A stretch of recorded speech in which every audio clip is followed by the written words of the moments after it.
Tuesday morning இன்னைக்கு vlog அம்மா வீட்ல இருந்து கோவில் திருவிழான்றதுனால நான் முந்தின நாள் நைட்டே இங்க வந்துட்டேன். செவ்வாய்க்கிழமை அன்னைக்கு காலையில கோவில்ல இருந்து எல்லாரும் தீர்த்தங்கரைக்கு போயிட்டு தீர்த்தம் எடுத்துட்டு திருப்பி ஊர சுத்தி அப்படியே கோவிலுக்கு போவாங்க. எங்க தெருவுக்கிட்ட சாமி வரப்போ நாங்களும் வெளியில நின்னு பார்த்துட்டு இருந்தோம். சாமி கூடவே டிஃபரெண்ட் டைப் ஆஃப் கொட்டெல்லாம் வந்து அடிச்சுட்டே வருவாங்க. அதெல்லாம் பார்க்கறதுக்கும் நல்லாருக்கும். நம்ம வீட்டு குட்டீஸ் எல்லாம் வந்து அதெல்லாம் பார்த்து அப்படியே ஜாலியா என்ஜாய் பண்ணி விளையாடிட்டு இருந்தாங்க. ஒரு 12:30 மணிக்கு மேல கோவில்ல பூஜை நடக்கும். அதனால அம்மா தம்பியையும், பாப்பாவையும் கோயில் கூட்டிட்டு போனாங்க.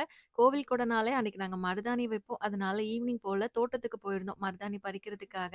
இப்ப கொஞ்ச நாளைக்கு முன்னாடி தான் இந்த மருதாணி செடி ரொம்ப பெருசா வளர்ந்து போச்சு. அதனால வெட்டி விட்டுருந்தோம். அதுவும் கோயில் கொடை அப்பவுமா பார்த்து, இதுல இலை வந்து ரொம்ப கம்மியா தான் வளர்ந்திருந்தது. சரி பரவால்ல இருக்கிறத ஃபுல்லா பறிச்சுக்கலாம். அது எப்படியும் ஒரு 3 மாசத்துல வளர்ந்துரும்னு ஒண்ணு விடாம ஃபுல்லா பறிச்சுட்டேன். இப்ப தோட்டத்துல 1, 2 செடி எல்லாம் புதுசா வளர்ந்திருந்தது. அதெல்லாமும் பார்த்துட்டு நைட் போல தான் நாங்க எல்லாரும் சேர்ந்து மருதாணி எல்லாம் பறிச்சு வச்சோம். அடுத்த நாள் காலையில பார்க்குறப்போ அழகா அந்த கலர் புடிச்சிருந்தது.